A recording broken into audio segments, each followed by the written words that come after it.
Então, hoje vamos conversar com o jornalista Bernardo Melo Franco, que é colunista do jornal O Globo. E a nossa conversa é sobre a prática do jornalismo. O que determina o fazer jornalístico? Para começo de conversa, Bernardo, obrigado por me destinar esse tempo. Mas me diz, jornalista tem ou não tem autonomia em relação ao veículo onde trabalha? Olá, Juremir, obrigado pelo convite, uma saudação para os seus alunos, é um prazer falar contigo novamente. Olha, questão da autonomia é uma questão que sempre se coloca no jornalismo, né? E é preciso observar a natureza de cada veículo e a natureza de cada função. Há jornalistas que ocupam um espaço destinado à opinião, em geral espaços assinados, e esses, na minha visão, devem ter liberdade plena para escrever o que pensam, em qualquer hipótese. Há jornalistas que estão ocupados com outras tarefas, alguns na edição, alguns escrevendo os editoriais, que não expressam a opinião de quem escreve, sim a opinião do dono do veículo de comunicação. E há jornalistas que desempenham a tarefa mais nobre da nossa profissão, que não é nem a minha tarefa de colunista, nem a tarefa do historialista, é a tarefa do repórter, é a tarefa daquele que realmente sai à rua atrás das notícias. Esses, acredito que devem ter plena autonomia para investigar, para apurar, mas dentro do possível devem também fazer o seu relato da forma mais objetiva. Ali a mercadoria que se busca é a informação, não necessariamente a opinião.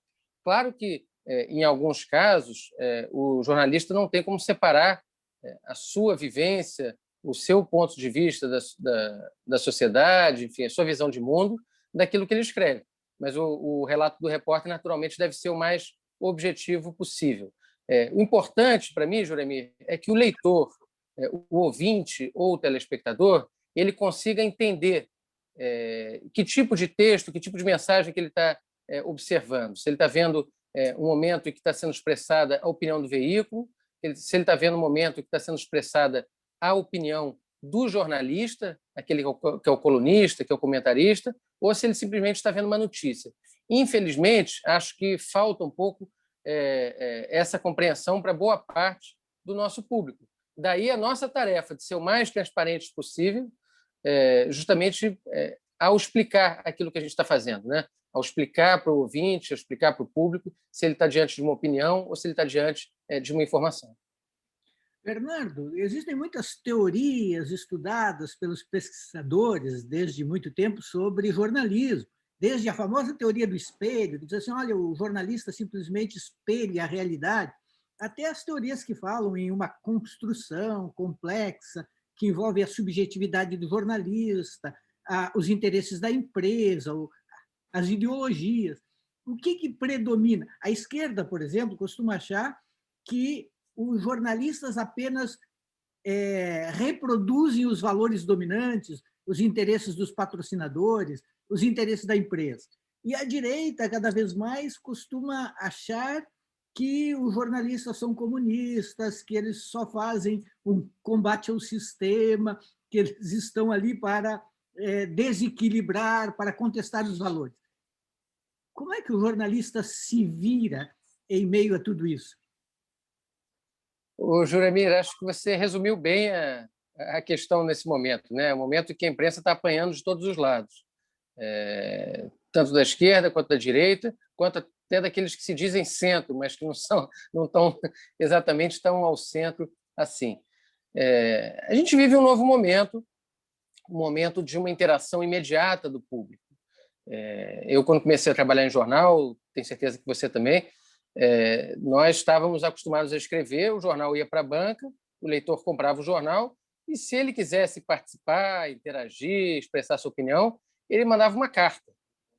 Então, provavelmente, esse leitor teria que deixar o jornal de lado, pegar sua máquina de escrever ou pegar um bloco de papel com uma caneta, redigir aquela manifestação dele, comprar um envelope, fechar, selar essa carta, levar até uma estação dos Correios, a carta ia ser enviada, alguns dias depois chegaria o jornal, cairia no filtro de um editor de cartas, e, eventualmente, depois de alguns dias, seria publicada. Já quando aquele assunto que motivou a indignação ou a manifestação até de apoio do leitor já tivesse virado um assunto antigo, um assunto de dias atrás. Hoje em dia é muito diferente. O público interage em tempo real. Nós estamos fazendo uma transmissão ao vivo e, nesse mesmo momento, estamos sendo bombardeados ali de críticas, elogios, de contestação.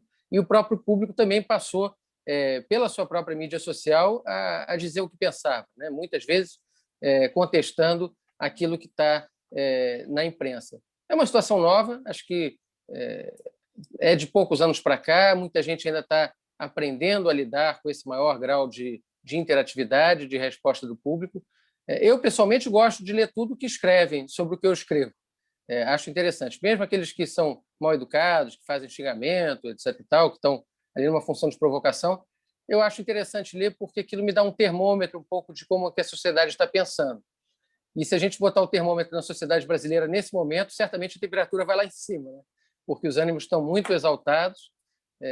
E, como eu disse, acho que há um tiroteio muito grande contra as autoridades, contra o Congresso Nacional, contra o governo, contra o Judiciário e também contra a imprensa. Embora a gente não seja parte dessa disputa política, ou não deva ser idealmente, a gente acaba levando algumas balas perdidas nesse processo. Tu tens um estilo muito elegante, eu acho delicioso, equilibrado. Como é que é usar essa maneira de fazer numa época em que quase todo mundo prefere o extremo, ou a coisa bem radical pela direita ou pela esquerda? Mas tu conseguiste um espaço de equilíbrio, de reflexão, com ironia, mas sem uma coisa assim de levar ao limite. Te agradeço, Juremir. Olha, eu acho que vai do estilo e da formação de cada um. Eu acho que eu me formei numa escola, ali quando eu comecei a desempenhar essa atividade de colunista, na Escola da Folha de São Paulo, que pregava pela ideia de que o jornalista ele não deve se engajar. O jornalista deve tentar, dentro do possível, dentro daquilo que as circunstâncias proporcionam, a gente deve tentar não se engajar na luta política, não entrar, não se confundir com as partes. O jornalista é testemunha da história, muitas vezes ele é até involuntariamente participante, quando alguma das nossas reportagens produz um efeito lá na frente, muda um pouco o cenário, a própria luta política, mas eu acredito que nós não somos parte dessa luta. Nós não devemos nos confundir nem com a função do juiz, nem com a função do promotor, nem com a função do advogado, nem com a função do político. Por isso que eu entendo que a busca do equilíbrio, embora nem sempre esse equilíbrio seja possível, é a melhor saída. É a saída, inclusive, para manter a nossa credibilidade. Às vezes, quando um jornalista ele defende demais um dos lados da disputa política, ele se identifica demais com esse lado e ele perde a interlocução, perde a legitimidade para aqueles que pensam de forma diferente. O meu objetivo, que acredito que nem sempre seja alcançado, é ser lido com respeito, com atenção por todos os leitores. Eventualmente, alguns vão concordar comigo, outros vão discordar de mim, mas eu não quero interromper esse diálogo, não quero, enfim, escrever para um nicho. Agora, dito isso, é verdade que a lógica da rede social ela favorece muito a comunicação de nicho. Aquele jornalista, o formador de opinião, que se engaja, que impunha uma bandeira, que defende muito ardorosamente um ponto de vista, ele costuma ganhar mais curtidas, mais likes, né? A moeda da internet ela favorece aquele que pega ali em armas pelo seu argumento e que usa muitos adjetivos e que às vezes até faz uma persona meio histriônica para comentar os fatos da política. Eu respeito alguns colegas que foram por esse caminho, mas não é o caminho no qual eu acredito. Então, eu procuro me manter um pouco fora dessa disputa, que eu acho que tem tornado, Juremir, o nosso jornalismo dos anos 2020 um pouco parecido com aquele jornalismo dos anos 1950, quando você tinha lá a tribuna da imprensa de um lado, a última hora do outro, e os jornalistas apaixonadamente defendendo ou o PTB, ou o UDN, enfim, Foi um período importante da nossa história da imprensa, que acho que seus alunos precisam estudar e conhecer. Eu mesmo, volta e meia, volto a ler algumas coisas daquele tempo, me admiro até com a qualidade literária de alguns daqueles textos, né? Mesmo do Carlos Lacerda, que era uma persona muito controvertida e talvez um símbolo desse jornalismo engajado, né? Do sujeito que começa como repórter e vira político. Eu acho interessante ler e conhecer como fenômeno histórico, mas eu não gostaria de repetir nenhuma dessas trajetórias. Acho que nós estamos num outro momento, a sociedade está mais informada e acho que a gente desempenha melhor a nossa tarefa se a gente se guiar mais pelo interesse público do que pelo interesse partidário, mesmo sabendo que a definição de interesse público ela é um pouco movediça e deve ser atualizada o tempo todo, enfim, conforme as coisas vão mudando. Eu acho interessante essa observação sobre os anos 50. Às vezes eu até brinco que nós voltamos ao século XIX. Cada veículo se apaixona por uma causa e defende essa causa. Era um jornalismo bem engajado. Agora, Bernardo, durante muito tempo se teve uma concepção de jornalismo imparcial, neutro, objetivo. E depois se inverteu. A imparcialidade não existe, a objetividade não existe, é impossível ser objetivo. Mas, por exemplo, quando se trata de um julgamento, a gente quer que o juiz seja imparcial. Eu não gostaria de ser julgado por um juiz que não me parecesse imparcial. Por que o jornalista não poderia ser imparcial? Eu fico pensando, às vezes, nisso em relação ao futebol. Eu sou colorado, mas eu penso que, por honestidade intelectual, eu tenho de ser capaz de reconhecer o pênalti contra o meu time, mesmo quando há discussão, dúvida, etc. Outro dia teve um jogo do Flamengo, e é claro que eu estou torcendo contra o Flamengo, eu acho que teve um pênalti para o Flamengo que o árbitro não marcou. Para o Inter foi bom que não tenha marcado aquele pênalti, mas eu acho que foi pênalti. Então, o que eu queria te perguntar? Às vezes eu sinto, por exemplo, a esquerda bate muito nessa ideia de que não existe imparcialidade, objetividade, mas volta e meia cobra dos veículos. Por exemplo, cobrava da Veja muito, que a Veja não era imparcial. Mas aí, pode ou não pode ser imparcial? Ou deve fazer o quê? Eu recebo muitos elogios como colunista que dizem assim: hoje você foi absolutamente isento, ou seja, a minha opinião coincidiu com a do leitor. O que fazer? Porque aderir a uma única opinião pode satisfazer um público, mas o outro público não vai ficar satisfeito. Nós podemos ou não podemos fazer alguma coisa que para dizer de um outro jeito, nós podemos alcançar uma verdade? Juremir, primeiro eu preciso te dizer que eu não escrevo sobre o Flamengo, porque, nesse caso, eu acho que eu jamais conseguiria atingir a imparcialidade desejada. Então, como eu sou muito torcedor do Flamengo, e, inclusive, no ano passado fui a Lima para assistir a final da Libertadores, e espero que, nesse ano de 2021, o Flamengo não repita o vexame que deu na Libertadores de 2020, eu me abstenho de escrever sobre esse assunto. Eu acho que, a não ser que escreva num blog feito para torcedores, né? Aí acho que tudo bem, é um espaço onde se admite o engajamento, a torcida, né? Aquele personagem do jornalista torcedor.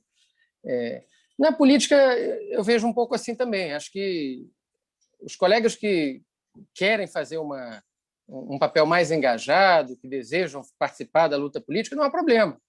O Congresso Nacional, inclusive, tem alguns integrantes hoje que eram jornalistas de origem, né? Personagens que nasceram no rádio, nasceram no jornal, lá como o Carlos Lacerda, e que acabaram indo, se filiando a um partido e indo para a luta partidária. Mas eu não vejo isso como desejável, pelo menos no meu caso, isso eu posso te garantir que jamais ocorrerá. Acho que nós estamos do outro lado desse balcão, né? Acho que o nosso trabalho, parte da medição da qualidade do nosso trabalho se deve, inclusive, a essa capacidade que você disse, que é de reconhecer que houve um pênalti para o outro lado, por mais que no íntimo talvez você esteja, enfim, torcendo para um determinado desenrolar da partida. É claro que o jornalista também é cidadão, também tem direito a ter as suas opiniões, tem direito a voto, né? Até hoje ninguém me disse que eu não posso usar o meu título de eleitor a cada 2 anos lá e ir na urna e escolher um candidato ou um partido, mas eu procuro fazer isso na minha vida particular, não na minha atividade jornalística, que eu entendo como uma atividade pública. Acho que assim como, não querendo comparar as profissões, mas assim como um juiz perderia a credibilidade se manifestasse muita simpatia por um lado, e a gente está vendo isso acontecer agora no Brasil, né? Um juiz que, depois de tomar decisões que influenciaram o processo eleitoral, virou ministro do candidato vencedor, né, que foi beneficiado por aquelas mesmas decisões. Da mesma forma que muita gente se sente traída porque acreditou naquele juiz e naquela operação e, de repente, agora vê que as coisas não eram tão objetivas assim, eu imagino que o leitor também tem o direito de se sentir traído quando vê que o jornalista que escrevia sobre política diariamente, que ele costumava ler, de repente rasga aquela fantasia do jornalista e por baixo da camisa branca que ele usa no trabalho está ali uma camisa com uma estrelinha do PT, um tucaninho do PSDB, ou talvez um revólver aí do partido do Bolsonaro. Então, de novo, acho que nós temos, obviamente, nós não somos robôs, nós trazemos conosco uma experiência de vida, um conjunto de valores que nós aprendemos parte em casa, parte na escola, parte na vivência, parte nas próprias redações e assistindo a outros colegas trabalharem, mas continuo acreditando que é desejável, tanto do ponto de vista do jornalista quanto do ponto de vista do público, que esse trabalho seja feito de forma não apaixonada. O que não significa, Juremir, que em alguns momentos a gente não deva tomar partido. E aí eu não digo partido no sentido da política partidária, mas no sentido da defesa de valores civilizatórios. Esse, sim, eu acho que a imprensa não deve desapegar, em nome de nenhum tipo de objetividade, de outro lado, etc. Tal.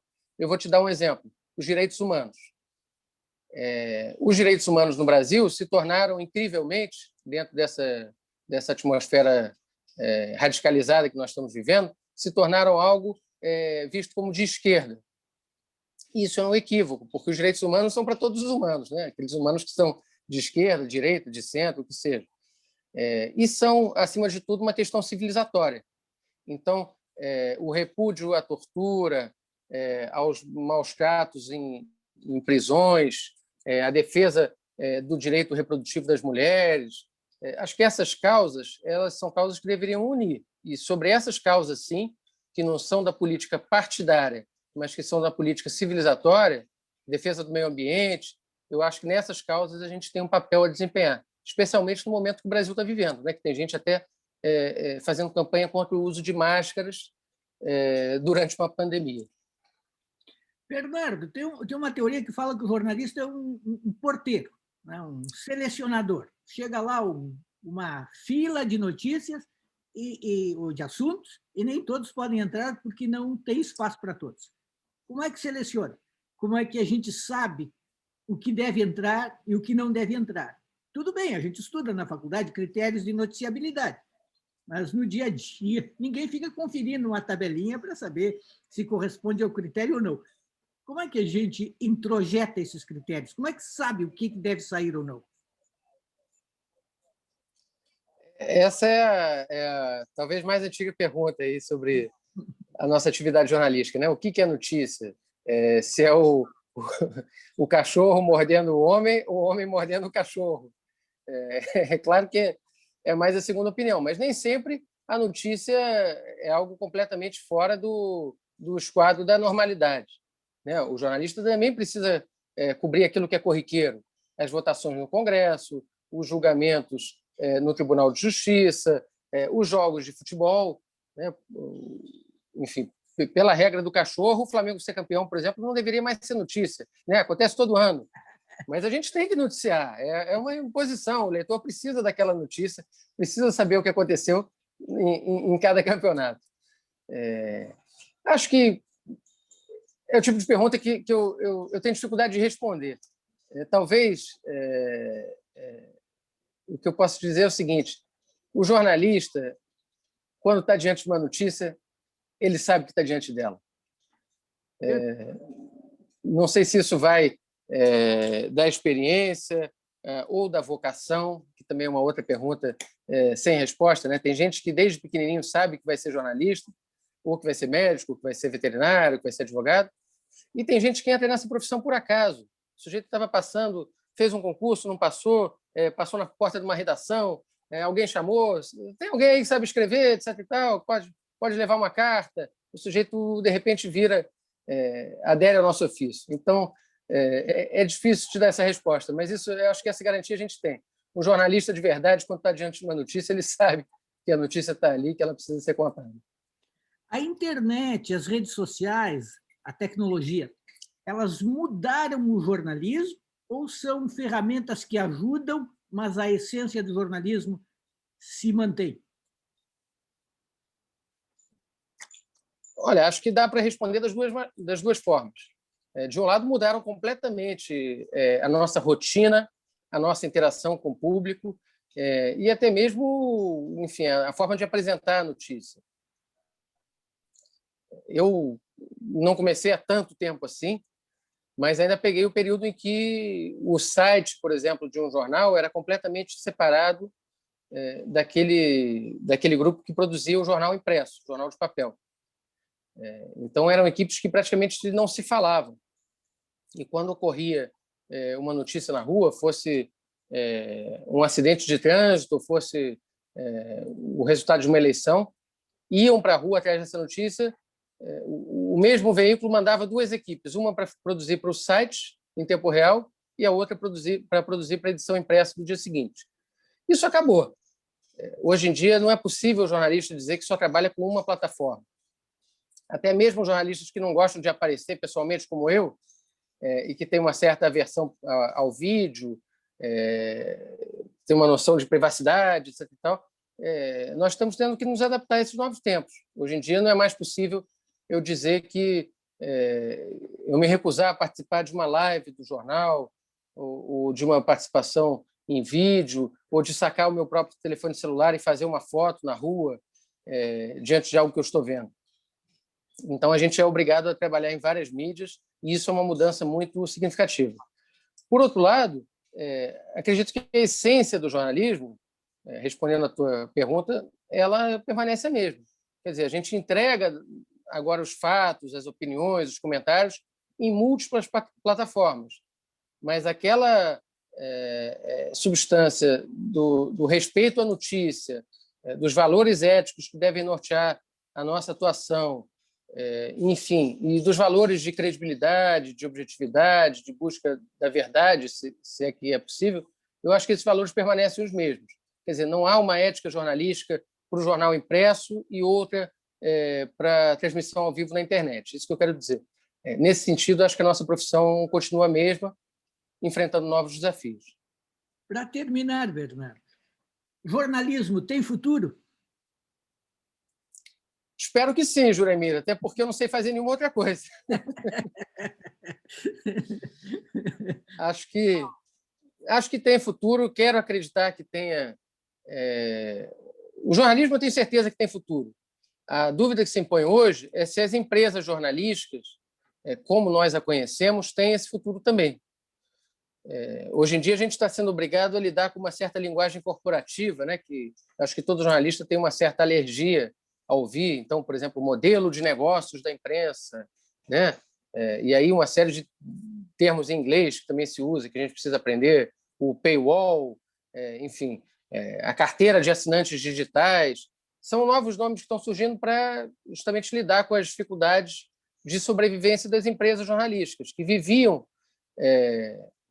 fundamentalmente da venda de assinaturas e da venda de publicidades e que hoje estão sendo obrigadas a buscar novas formas de se financiar e de sobreviver a um mercado que é muito oligopolizado pelo Google e pelo Facebook. Nós nos lembramos daqueles cadernos de classificados que saíam especialmente junto do jornal de domingo. O jornal vinha dessa grossura, nem passava embaixo da porta. Todo mundo que precisasse vender um carro, vender um apartamento, enfim, prestar até um serviço doméstico, buscava o jornal e a publicidade impressa no caderno de classificados. E isso acabou. Hoje em dia, esses serviços são oferecidos pela internet. E, com o fim desse serviço, sumiu também uma fonte muito importante de financiamento dos veículos, especialmente de imprensa escrita. Mas está acontecendo na televisão também. Olha aí o streaming, olha a chegada da Netflix, da Amazon Prime, o que isso representa em termos de revolução no negócio das TVs, tanto abertas quanto fechadas. Então, sem dúvida, as empresas jornalísticas estão enfrentando um momento de muito desafio. Algumas vão sobreviver, muitas já estão ficando pelo caminho. E isso é preocupante porque a gente precisa de empresas, enfim, de locais para trabalhar, né? Nem todo jornalista vai conseguir sobreviver como dono de canal de YouTube, enfim, como a sua própria mídia. Por isso, eu acredito que ainda é importante que os veículos sobrevivam. Mas o jornalismo mesmo, a busca pela notícia, a função de fiscalizar o poder público, a função de representar, enfim, os interesses da sociedade diante de um Estado cada vez mais impessoal, cada vez mais distante, isso vai sobreviver. Nossa tarefa é buscar meios sustentáveis de continuar tocando a nossa profissão sem mexer de novo com aqueles valores da independência, da credibilidade, que são os valores que mantêm a nossa profissão de pé. Bernardo Melo Franco, muito obrigado. Um grande prazer conversar contigo, sempre te lendo. Parabéns pelo teu trabalho. Muito obrigado. O prazer é meu. Espero não ter decepcionado muito quem está nos ouvindo. Enfim, claro que na universidade a gente tem tempo e tem a oportunidade de refletir mais sobre o trabalho. Muitas vezes essas questões no dia a dia da redação, e isso todos vocês vão ver, elas acabam ficando sendo tratadas de forma apressada, mas é muito importante que o jornalista reflita sobre o seu ofício e que mesmo depois de trabalhar, de entrar no mercado de trabalho, a gente continue buscando se reciclar, buscando estudar e buscando refletir sobre o que a gente está fazendo. Eu mesmo, Juremir, devo te confessar que eu estou um pouco em dívida nessa matéria. Não consegui voltar à universidade ainda, mas espero conseguir no futuro próximo, porque acho que tão importante quanto o trabalho é a reflexão sobre o trabalho que a gente está fazendo. Muito obrigado. Valeu mesmo. Um grande abraço. Um abraço. Até a próxima. Tchau, tchau.